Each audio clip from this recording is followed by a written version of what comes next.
AP Rajya Sabha 4వ స్థానంపై ఉత్కంఠ కొనసాగుతోంది. ఇటీవల వైసీపీ నుంచి టీడీపీలోకి చేరిన 17 మంది ఎమ్మెల్యేలతో కాసేపట్లో చంద్రబాబు సమావేశం కానున్నారు. రాజ్యసభ అభ్యర్థుల ఖరారు, 4వ స్థానానికి పోటీపై చర్చించనున్నారు. ఇప్పటికే పార్టీ సీనియర్లు, కేంద్ర మంత్రులు అశోక్ గజపతిరాజు, సుజనా చౌదరి, రాష్ట్ర మంత్రులు యనమల, అచ్చెన్నాయుడు, ఏపీ టీడీపీ అధ్యక్షుడు కళా వెంకట్రావు మరికొందరు సీనియర్లతో ఇదే అంశంపై చర్చించారు సీఎం చంద్రబాబు.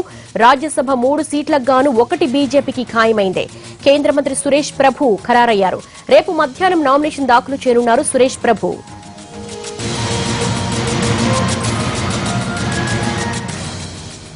ప్రకాశం జిల్లాలో వైఎస్ఆర్ కాంగ్రెస్ పార్టీకి మరో ఎదురు దెబ్బ తగలనుంది. జిల్లాలో 2 వైసీపీ ఎమ్మెల్యేలు టీడీపీలో చేరేందుకు ప్లాన్ చేసుకుంటున్నారు. గిద్దలూరు ఎమ్మెల్యే అశోక్ రెడ్డి, కందుకూరు ఎమ్మెల్యే పోతుల రామారావులు తమ నియోజకవర్గాల్లో పార్టీ ముఖ్య నేతలు, అనుచరులతో సమావేశాలు నిర్వహిస్తున్నారు.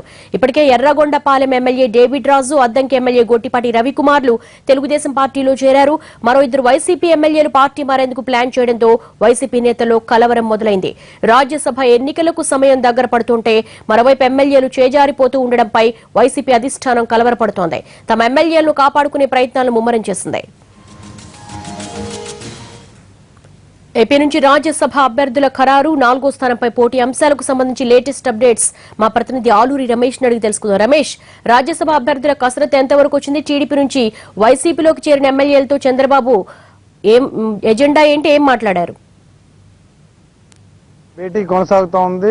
విడతల వారీగా నేతలతో ముఖ్యమంత్రి కసరత్తు నిర్వహిస్తా ఉన్నారు. ప్రస్తుతం వైసీపీ నుంచి వచ్చి తెలుగుదేశం పార్టీలో చేరినటువంటి ఎమ్మెల్యేలు ఒక 13 మంది వరకు సీఎం నివాసానికి చేరుకున్నారు. వారితో ముఖ్యమంత్రి చర్చిస్తా ఉన్నారు. 4వ అభ్యర్థిని నిలిపే అంశంపై ప్రస్తుతం వారితో చర్చలు జరుగుతున్నట్లుగా మనకి సమాచారం అందుతా ఉంది. ఎంత బలం ప్రస్తుతం మనకి అదనంగా ఉంది, ఎంత బయట నుండి ఇంకా మనకి మద్దతు దొరికే అవకాశం ఉంది అనే అంశంపై ముఖ్యమంత్రి వారితో చర్చలు జరుపుతున్నారు. ఎవరెవరు వైసీపీ నుంచి ఇంకా టచ్ లో ఉన్నారు అనే దానికి సంబంధించినటువంటి చర్చ వాళ్ళతో జరుగుతున్నట్లుగా మనకు సమాచారం అందుతుంది. మరోవైపు 4వ అభ్యర్థిని పెట్టాలా, పెడితే ఎవరిని పెట్టాలి అనే దానిపై కూడా, ఎవరిని బరిలో నిలపాలి అనే దానిపై కూడా కొంత చర్చ జరుగుతున్నటువంటి పరిస్థితి. ఇప్పటికే టీజీ వెంకటేష్ కూడా సీఎం నివాసానికి చేరుకున్నారు. ఆయన కూడా సీఎం అపాయింట్మెంట్ కోసం ప్రయత్నిస్తా ఉన్నారు. ఇప్పటివరకు ఆయన ముఖ్యమంత్రి కలవకున్నప్పటికీ 4వ అభ్యర్థిగా తన పేరును పరిశీలించాలని ఆయన కోరుతా ఉన్నారు. కొంతమంది మంత్రులు కూడా ఆయనకు మద్దతు పలుకుతున్నట్లు మనకు తెలుస్తోంది. ప్రస్తుతం ఆయన ముఖ్యమంత్రి నివాసంలోనే ఉన్నారు. అయితే ఇక 3వ అభ్యర్థి కింద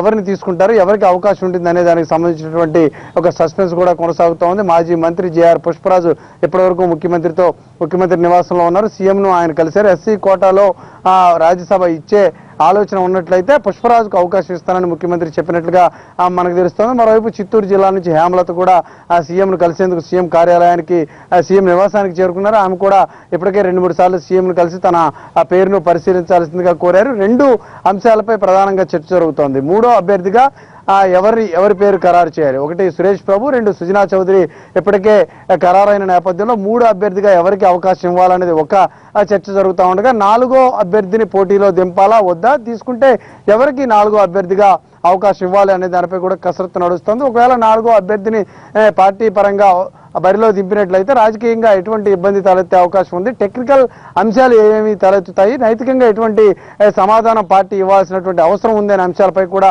ముఖ్యమంత్రి కసరత్తు చేస్తా ఉన్నారు. ముందు సాంకేతికంగా, సంఖ్యాపరంగా ఏ ఇబ్బందులు లేకపోతే తర్వాత దీనిపై ఒక స్టెప్ తీసుకునే ఆలోచనలో ముఖ్యమంత్రి ఉన్నారు. దానికి సంబంధించినటువంటి చర్చలు సీనియర్ నేతలందరితో కూడా ఉదయం నుంచి ఎడతెగిన చర్చలు ముఖ్యమంత్రి నిర్వహిస్తా ఉన్నారు. ఈ రోజు రాత్రి పొద్దుపోయే వరకు కూడా ఈ చర్చలు కొనసాగే అవకాశం ఉంది. చాలా లేట్ నైట్ మాత్రమే దీనికి సంబంధించి స్పష్టమైన సమాచారం తెలిసే అవకాశం ఉంది. దేవి. Thank you Ramesh.